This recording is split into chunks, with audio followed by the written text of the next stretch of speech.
दरूद मोहम्मद मुस्तफ़ा सल्लल्लाहु अलैहि वसल्लम, उनकी आल पर, औलाद पर, उनकी उम्मत पर।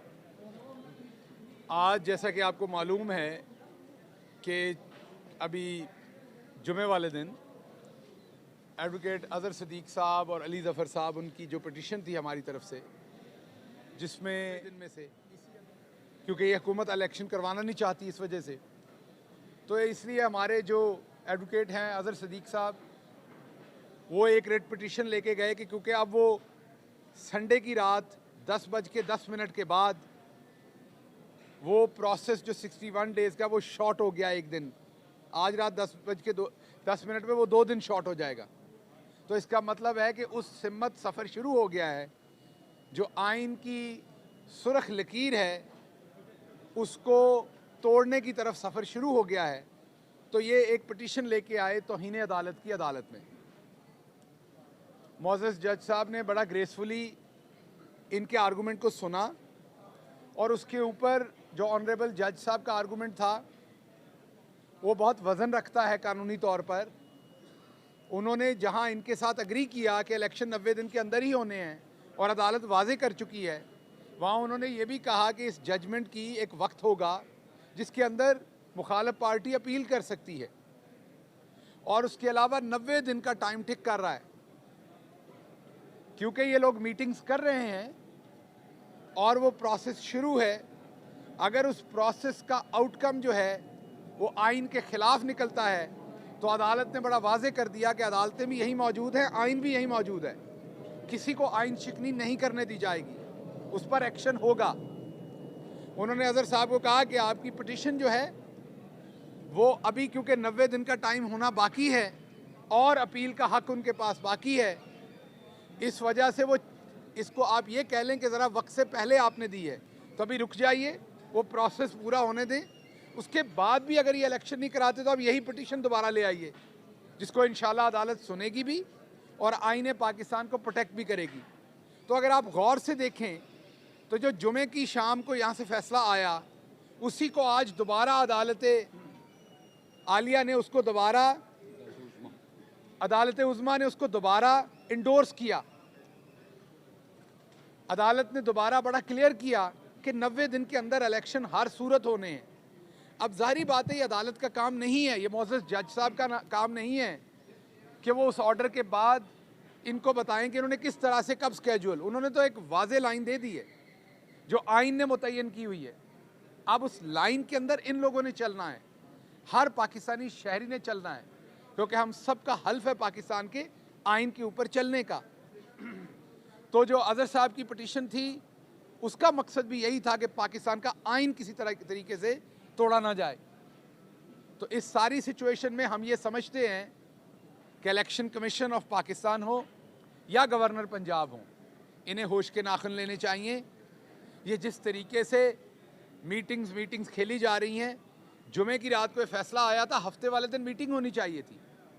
मीटिंग होके आपको पता है कि पिछले इलेक्शन के स्केड्यूल का सब कुछ इनके पास कंप्यूटर में पड़ा हुआ है, उसमें सिर्फ डेट्स चेंज करनी। वो 54 दिन एक स्ट्रक्चर्ड है जो हर इलेक्शन में वैसे ही फॉलो होता है। उसमें डेट्स चेंज होनी और नीचे नोटिफिकेशन करने वाले का नाम और साइन होने और वो निकल जाना था। ये आधे घंटे का काम था, लेकिन वो नहीं किया गया। हफ्ते वाले दिन भी नहीं किया गया, इतवार वाले दिन भी नहीं किया गया, वो पीर वाले दिन भी नहीं किया गया, और आज मंगल वाले दिन भी जो टिकर्स आए अभी तक सामने, उसमें नज़र आ रहा है कि उनका कोई करने का इरादा नहीं है। ये हमारी एप्रीहेंशन है, खुदा ना करे कैसा हो, लेकिन नज़र यही आ रहा है कि इलेक्शन से भाग रहे हैं। और वजह उसकी वही है जो इनकी अपनी पार्टी ने एक्सप्लेन कर दी, हम नहीं कर रहे। शाहिद खाकान अब्बासी को देख लें आप, इस टाइम मिफ्ता इस्माइल साहब की बातें देख लें, और सबसे बढ़ के आप कैप्टन रिटायर्ड सफदर साहब की बातें देख लें। सफदर साहब इस बात को क्लियर कर चुके हैं कि जो वोट को इज्जत दो का बयानिया था, जो मुस्लिम लीग नवाज ने एक बयानिया बनाया था, उसको ये दफन कर चुके हैं। जिसका मतलब ये है कि वो बयानिया जब दफन हो गया तो ये पब्लिक के पास क्या बात लेके जाएंगे, इनके पास कोई बात नहीं है पब्लिक से करने को। जो सर्वेज आ रहे हैं वो भी आपके सामने है क्या है। जो इकॉनमी का इनका मोस्ट एक्सपर्ट इसहाक डार थे, उन्होंने इकॉनमी जिस तरीके से तबाह की है उसका बदला लेने के लिए शौकत तरीन जैसे मुहिब्बे वतन, ऑनेस्ट, एक मुल्क के साथ वफादार और एक बोल्ड आदमी के ऊपर अब बगावत और गद्दारी के पर्चा बनाया जा रहा है। उसका कसूर यह है कि इनकी लूटी पुटी इकॉनमी को उस बंदे ने एक नई शक्ल दी थी। शौकत तरीन का कसूर यह है कि जब पूरी दुनिया की इकॉनमी कोविड के बाद नीचे बैठ रही थी, तो शौकत तरीन ने जो दुनिया की चंद इकॉनमीज़ ने डट के मुकाबला किया, उसमें इमरान खान की लीडरशिप के अंदर शौकत तरीन ने ऐसी स्ट्रेटजीज इंट्रोड्यूस करवाई जिससे इकॉनमी नीचे जाने की बजाय इकॉनमी ऊपर उठी, गरीब आदमी को सांस मिला, इंडस्ट्री पनपी, रोज़गार मिला, हमारी एक्सपोर्ट बढ़ी, हमारा ओवरऑल बिजनेस एक्टिविटी बढ़ी, हमारी जीडीपी ग्रोथ जो उससे पहले आलमी इदारों ने बहुत ही मनफी उसका तासर लिया हुआ था, वो मुस्बत में गई 2 पे। तो ये तमाम चीज़ें अगर आप देखें तो आपको ये नज़र आएगा कि शौकत तरीन के बहुत ही कारनामे हैं हमारे मुल्क के लिए। अगर आपने बगावत और गद्दारी का, तो मैं नहीं कहूँगा ये किसी पे भी नहीं पर्चे बनाने चाहिए, लेकिन अगर फ्रॉड का कोई पर्चा बनाना है, डिसीव करने का बनाना है, धोखाधड़ी का करना है, मुल्क को लूटने का करना है, तो इसहाक डार साहब पे करना चाहिए आपको, जिन्होंने झूठे ख्वाब दिखाए कि मैं डॉलर को 200 से नीचे ले आऊँगा। अब वो 200 को इन्होंने कल को कह देना मेरे मुंह से 200 निकला था, असल में मैंने 300 से नीचे लाना था, और ये मुझे नहीं लगता खुदा ना खास्ता ये 300 पे भी रुकेगा। तो अगर किसी को सज़ा देनी है, पर्चे देने हैं, तो वो इसहाक डार हैं, शौकत तरीन नहीं है। हमारे यहाँ ये रविश ख़त्म होनी चाहिए कि जो खिदमत करता है उसमें पर्चे दे दो, जो लूटता है उसे इज़्ज़त के साथ जहाज़ में बिठा के वज़ीर बना दो। तो इसलिए जो कुछ ये कर रहे हैं, इनको पता है इलेक्शन में नहीं जा सकते, अवाम ने इनका सियासी बुरकस निकाल देना है। ज़मानते ज़ब्त तो बड़ी छोटी बात है, इनके पास लोग नहीं मिल रहे टिकट लेने के लिए, इनके लोग हमें राब्ता कर रहे हैं कि हमें टिकट दे दें। तो इस सारी सिचुएशन के अंदर इंशाल्लाह हम ये देख रहे हैं कि ना सिर्फ इलेक्शन 90 दिन के अंदर होंगे, बल्कि इनका बिस्तर भी गोल होगा और ये जवाबदेह होंगे अपने एक एक झूठ के, अपनी एक एक बेईमानी के जो इन्होंने अवाम के साथ की है। अच्छा, बुनियादी तौर पर आप समझिएगा कि अदालत ने जो 10 फरवरी का जो फैसला है, उस पर भी आज कहा कि उस पर बाकायदा अमल दरामद शुरू हो चुका है। मैंने वो टिकर पढ़ के बताए कि इजलास हो गया है, गवर्नर को लिख दिया है, और अदालत का कहना था कि उस फैसले पर अमल दरामद हो चुका है। उनके पास अपील का वक्त है, अपील दायर करनी हो कर लें, लेकिन 90 दिन की घड़ी टिक टिक कर रही है, वो अपना वक्त आगे लेकर जा रही है।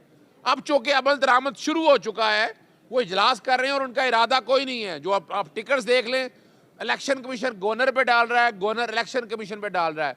तो जो आईनी जिम्मेदारी है कि 90 दिन के अंदर इलेक्शन होने हैं, और उसमें से सेक्शन 57 के तहत जो 61 दिन का प्रोसेस है, 2 दिन गुजर गए, उसमें अब 59 दिन रह गए हैं और 54 दिन के अंदर का शेड्यूल देना है। इशू बड़ा सिंपल सा है, शेड्यूल इलेक्शन कमीशन देगा, लेकिन इस वक्त मामला है पोल डे का, कि इलेक्शन की तारीख देनी है।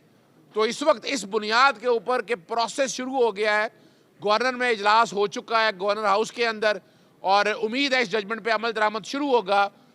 अभी वक्ती तौर पर यह दरख्वास्त वापस ले ली है कि अगर अमल दरामद नहीं होगा तो दोबारा हमारे पास राइट मौजूद है कि हर 90 दिन के अंदर इलेक्शन कराने के हवाले से वो हम अदालतों के दरवाजे दोबारा खटखटाएंगे।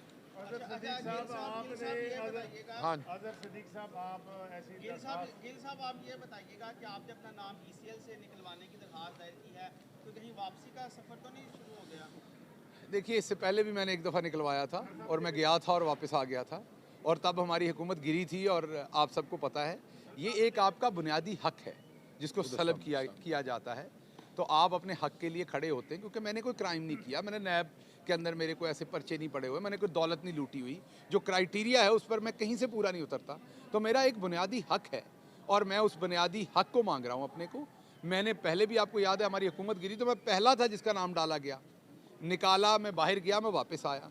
हम पाकिस्तानी हैं, हमारा भी ये वो जो आइन ने हमें हक दिया, हम वो हक मांग रहे हैं। अच्छा गिल साहब, मुझे ये बताइएगा कि कितने अरसे से जो है वो आप अपनी फैमिली से दूर हैं? इसके साथ साथ आपने पिटीशन में लिखा कि आपकी अहलिया को मोह चाहिए, बहुत सख्त, तबीयत कैसी है उनकी? तीसरी बात, रमेश कुमार के हवाले से फवाद चौधरी साहब कह रहे हैं कि आपको जो है वो उनको माफ़ नहीं करना चाहिए था, जो उनका स्टांस था वो गलत था। तो क्या समझते हैं कि अभी भी कुछ लोग हैं जो पार्टी के अंदर जो आपकी स्टेटमेंट से इख्तलाफ करते हैं? अच्छा, इसका जवाब मैं ये देता हूँ कि फवाद साहब शायद वो पूरी बात उनके इल्म में नहीं थी। जब मैंने मौक़िफ़ दिया तो उसमें पूरी बात इल्म में है। अब आप भी वीडियो सुन लीजिए, फवाद साहब ने भी सुन ली होगी। तो उनको पता नहीं था कि मेरी उनसे मुलाकात किस सिलसिले में हुई थी। तो वो जिस सिलसिले में हुई मैं दोबारा दोहराऊँगा तो आपने फिर मुझे धर लेना है, तो इसलिए, और आपने मुझे दाल से धर लेना है फिर आपने। तो मेरी उनसे जो मुलाकात हुई थी वो जिस सिलसिले में हुई थी वो डिफरेंट है। फवाद साहब की जो फीलिंग थी वो डिफरेंट है। तो वो जब मैंने मौक़िफ़ दे दिया तो वो क्लियर हो गया।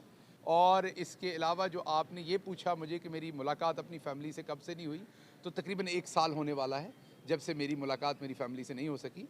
लेकिन ये कोई ऐसा मसला नहीं है, ये कुर्बानियाँ देनी पड़ती हैं।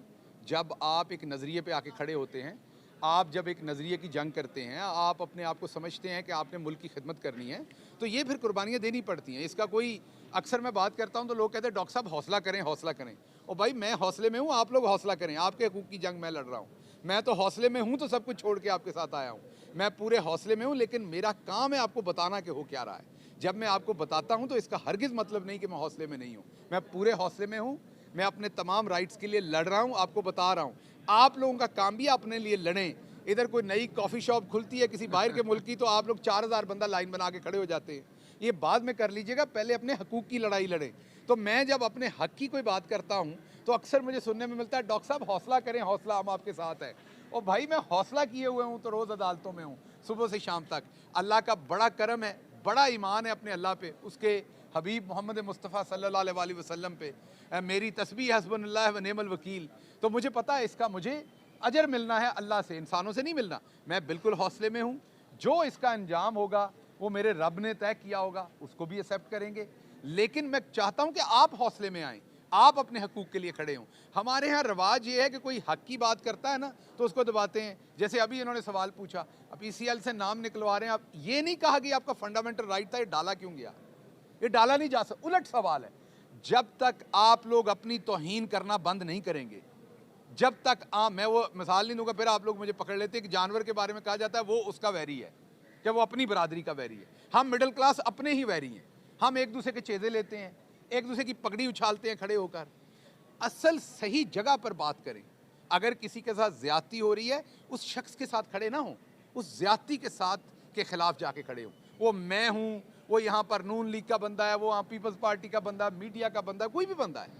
तो जब तक हम अपनी बरादरी जो मिडिल क्लास बरादरी है उसका मजाक उड़ाना बंद नहीं करेंगे, हर चीज़ को मनफी एंगल से देखना बंद नहीं करेंगे, हम इसी तरीके से ख्वार होंगे। ये याद रखिएगा। आज उधर अभी मेरे साथ कल एक जर्नलिस्ट भी पेश होंगे। अब उनका क्या कसूर है? उनकी तो फैमिली, ख़ानदान, जीना मरना सब कुछ यहाँ है, तो उनका क्या कसूर है बेचारों का? उनसे भी कल यही सवाल पूछ लीजिएगा। तो ना तहकीर किया करें एक दूसरे की, एक दूसरे का एहतराम करना शुरू करें। जब आप एहतराम करेंगे तो आपको वापस एहतराम मिलेगा। जब तक आप अपनी क्लास के साथ ये काम करेंगे, वो जो पीछे बैठे हुए हैं जिनके हाथों में सारी डोरें हैं, वो हंसते हैं फिर कि ये तो एक ही दूसरे को पढ़ रहे हैं, हमें कुछ करने की ज़रूरत नहीं है। तो ये काम ना किया करें। मेरा आपको मुअद्दबाना, आप लोग मेरे भाई हैं, मेरी रिक्वेस्ट है, जब कोई बंदा अपने खिलाफ जुल्म की लड़ाई लड़ रहा हो, अगर आप उसके साथ नहीं हो सकते, अगर आप उसका साथ नहीं दे सकते, हिम्मत नहीं रखते उसकी आवाज़ में आवाज़ मिलाने की, तो जाते हुए धक्का ना मारा करें। ये कम ज़रफ़ी की बात होती है। बहुत शुक्रिया, थैंक यू। चलो बहुत चल छाड़ दे यार, आ जा। तो वो तो ठोक रहा हूँ, खड़ा ठोक रहा हूँ, अब मंजी बीड़ी कैसे ठोकूँ? ठोक रहा हूँ ना।